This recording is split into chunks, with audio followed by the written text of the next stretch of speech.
السلام عليكم. في الأمس قام أندرو بالبث المباشر تحت اسم Emergency Meeting لأول مرة منذ عدة أشهر ولأول مرة منذ خروجه من الحبس، ومع ذلك لا يمكننا أن ننسى أن أندرو لا يزال قيد الإقامة الجبرية، ومن المفترض أن تنتهي في نهاية هذا الشهر. استمر البث المباشر لأكثر من ساعة وحقق مشاهدات كبيرة، ووصل عدد المشاهدين في البث المباشر إلى حوالي 430 ألف شخص. في البث المباشر تحدث أندرو عن العديد من الأمور، ولكن أهمها كان سبب اعتقاله الذي كشف عنه لأول مرة. لذا دعونا نستمع إلى السبب الحقيقي وراء اعتقال الإخوة تيت، ولكن قبل ذلك لا تنسى أن تشترك في القناة وتضغط على زر الإعجاب وتترك لنا رأيك في التعليقات. Let's begin with the things everybody wants to talk about. This case, which we can't really discuss. We cannot discuss the case because the case is ongoing. But you have to understand that everything is printed by Lucy and her friends is a lie. Yesterday, we were at DCOT's office and 5 of the charges were removed. Yeah, no matter what the Matrix says, yesterday, when they change the status of your case file, they have to call you to the offices at DCOT. So I was looking at 6 counts of human trafficking. I went there yesterday. I didn't quite understand why I was going there. I didn't know if I was going to go back to jail. I didn't know what they intended to do. And when I left the building, I was facing 1 count of human trafficking. So that's yesterday summed up as a whole. I don't know where the other 5 counts went. I don't know why they were around for so long before they disappeared. 14 months? I don't know. But I do know that I'm now facing 1 count of human trafficking as opposed to 6 counts of human trafficking. And I think it's very important that we explain what we're allowed to explain, exactly what we are accused of.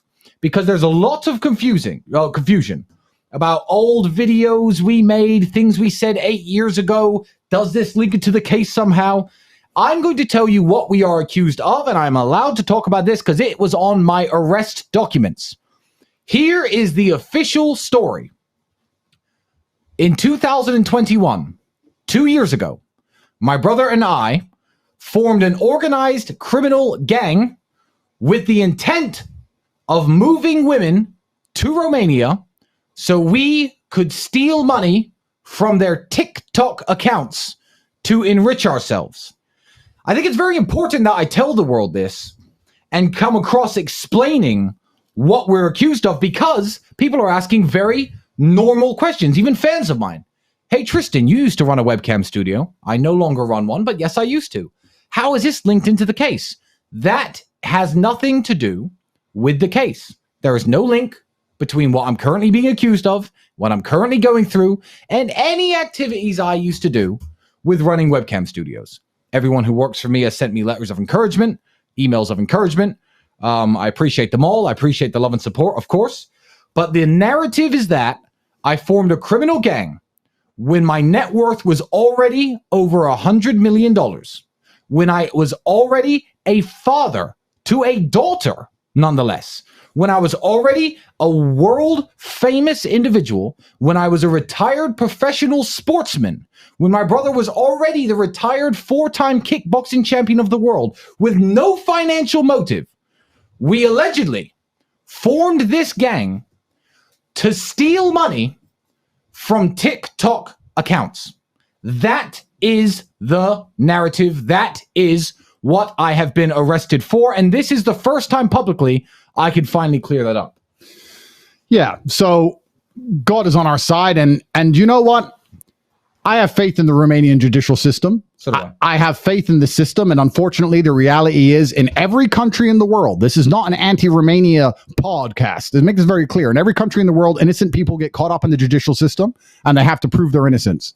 We have been accused, like my brother said, of nothing prior to 2021 or 2022. So all of our old videos, old life had nothing to do with this. They said after 2021, we decided to form an organized criminal gang and steal TikTok accounts money. Now, I'll let everyone come to their own conclusions regarding the validity of that and our motivations for that, and if that ever happened. The plausibility of that story. That's your own motivation. The investigation is still ongoing. The investigation is still ongoing. However, we will be going to court for that reason. And I have faith in the Romanian judicial system. I want to make something very clear. We do not have a problem with Romania. We do not hate Romania. And neither should you. Romania is a country, and like all countries in the world, they are on a very large chessboard that the Matrix controls, and they are simply pieces which must be moved. Anybody who's smart enough to understand what I'm saying understands what I'm saying. and that if the Matrix decides to attack you, they can attack you in any jurisdiction on Earth. And they will attack you in your home. They will attack you where you live. They will attack you where they think they could paint the best story about you. Correct. So I do not hold any hate in my heart for the people of Romania, even the justice system of Romania or the police of Romania or anybody involved in this process. Because I believe, as famous as you are, saying the things you are saying, this would have happened if we were in England or France or Germany or Spain or the United States or most countries with a Western agenda. The country of Romania, I'll say, in fact, one of the reasons I love it here so much is because our values align with the people of Romania's. Every person who has come to my house, every single person who was guarding me in jail, every policewoman, every doctor that I have come in contact with has said, "We are sorry this is happening to you."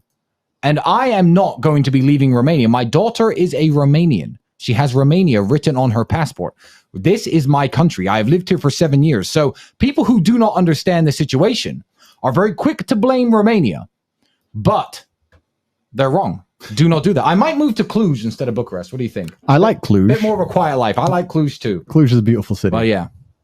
Yeah, so this is not particularly Romania's fault. This is just a result of becoming monumentally successful and telling the truth. And whenever you're the kind of person who tells the truth, the bastions, the gates, which are held, which try and prevent the truth from being exposed to the general public, there's going to be some degree of pushback. And unfortunately, that pushback is powerful. It's a very powerful but vocal minority which dislike us. And I want to make that very clear also to the people watching at home.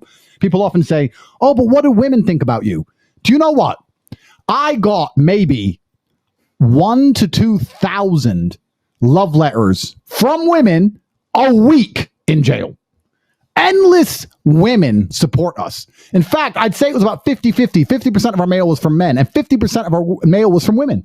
Women support our message fully. Any woman who's not matrix-minded supports us. It's a very vocal minority which is against us, and don't let them psyop you into believing that somehow the whole world hates us, women hate us, garbage. It's not true. The world is waking up. The matrix is breaking. People are understanding they're tired of being lied to. They understand the truth of our message. They understand men are allowed an opinion. Women want men who have an opinion, who take care of them, who protect them, who provide for them. The things we are teaching and the things we are saying are not disliked by the majority. They're disliked by a very powerful and evil minority. And you could simply look at this. I mean, the comments under this video will probably be 100% positive. But watch the video posted by the BBC. Watch the videos posted by Vice before they turn the comment section off. Well, almost 100% of the comments are in defense of us, criticism of the mainstream media. I think last time I checked the BBC interview, it had 82,000 comments, and I couldn't find one that was against us.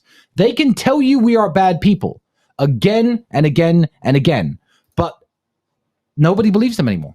Nobody believes them anymore, and people know the truth. Good people are here, sitting right here. And that's the problem. That's our fear. That's our remaining fear. And I'll make something very clear because I predict the future like I always have. And I'm in a very precarious and dangerous situation with my brother here because they are using their primary weapon, which is deception and lies, and it continues to fail, which makes me concerned as for what they're going to attempt to try next. All we can do is tell the truth. All we can do is encourage you to tell the truth. We do not encourage anybody to do anything violent or crazy. All we want is for people to have open and honest discourse and tell the truth about our message and stick to the truth of God. That is all we are here to do, and that's all we ask for our supporters as well.